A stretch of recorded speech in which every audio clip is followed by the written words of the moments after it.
Hi friends, Miss Regina here, coming to you from the Ashland Public Library in Ashland, Ohio. Welcome to our Tales and Tales, our summer reading program. I hope you were able to come in and pick up your program guide here, the exploration pack that we have lots of things in there to do. One of them is our science experiment. So welcome here to Safari Science. This week, we're looking at animals such as a giraffe. But the science of what we're talking about is called capillary action. Capillary action is the ability of a liquid to flow into narrow spaces. Well, we're going to make a giraffe using capillary action as the coloration for it. So, do you know what color giraffe skins are? Giraffe skin color, the skin color of a giraffe is gray.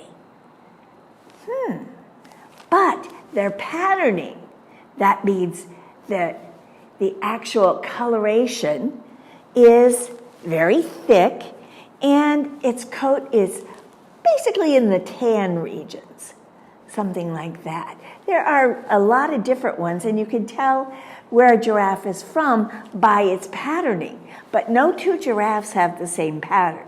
It's kind of like what we have with our fingerprints. No two people have the same fingerprint. So that's their individuality too. Okay, well, let's take a look at what we have in our supplies. We're going to start with our materials. The materials that we have in the Safari Science pack are a paint palette and a nice little brush and 2 paper towels.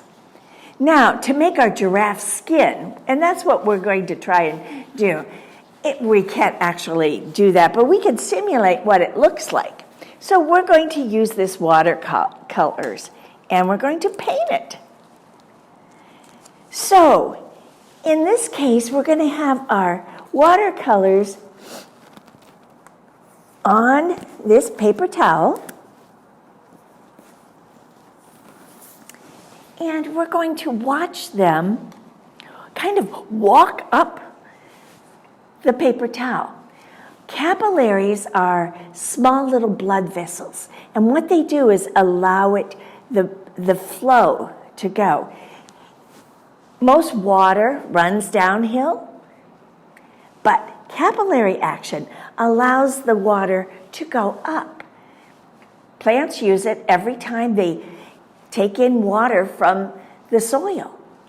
So, water tends to stick to itself because each water molecule has a slight positive and negative charge, and that attracts the molecules to each other. So they're held together closely.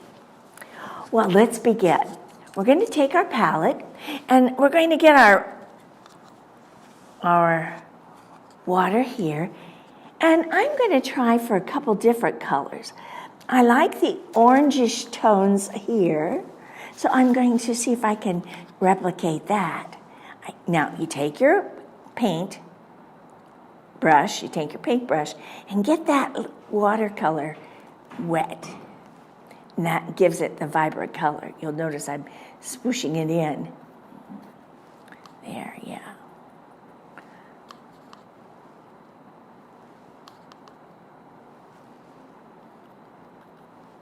All right, I think I've got it pretty well. Now let's see what happens here when I touch. I'm going to load my paintbrush with a little bit of color. What's going to happen when I just barely touch that? We're going to get some more water here, and I'm going to just touch it. Wow, it spreads out. The water spreads out because of the capillary action. It's trying to spread itself along the paper towel edges. Now you'll notice that the paper towel is kind of bumpy. So I'm going to put one over here. And oh yeah, that spreads nicely. Oh, maybe one right here.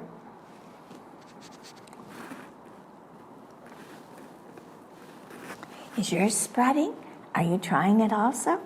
Now, if you don't have a watercolor set, you can use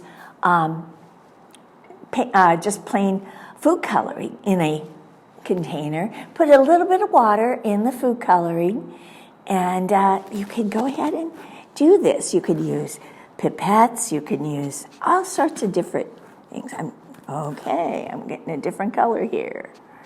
Okay, I think I'm going to try and go for browns. Well, there's a nice one. And maybe a little bit of red tones. Yeah, see how it spreads out? That water just wants to move.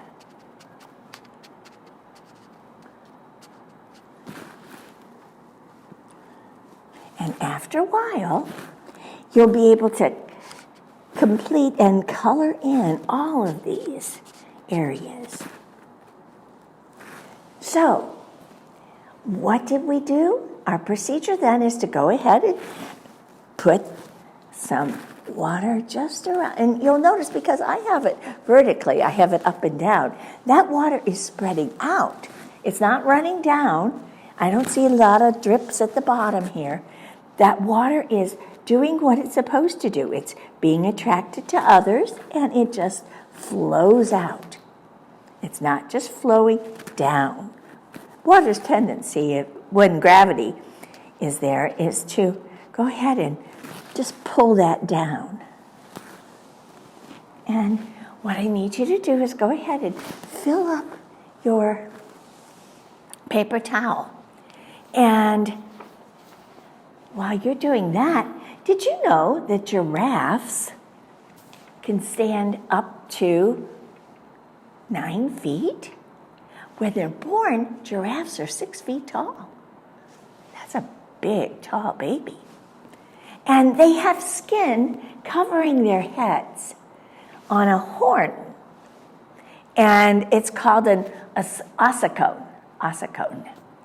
And if you take a look here, I have just a little head of a giraffe. And these are the ossicones. I made this so that when I'm finished here, I'm going to take this off. And I'm going to wrap it around a paper towel holder. Just the paper towel thing. And then I'm going to put my giraffe face right up at the top. And there I have a long-necked giraffe. Giraffes only sleep for about 2 hours a day, and usually for less than 5 minutes at a time. So they're very aware of predators.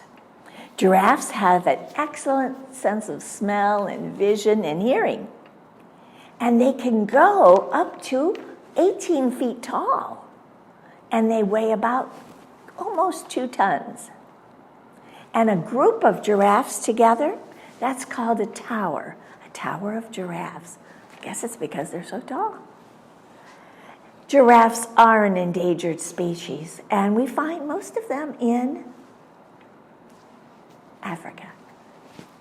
So I hope you will talk about capillary action and complete your programming book, and join us on July the 14th at 10 a.m. because we're going to have a performance of African music and dance at the band shell. So I hope you could be there. Bye.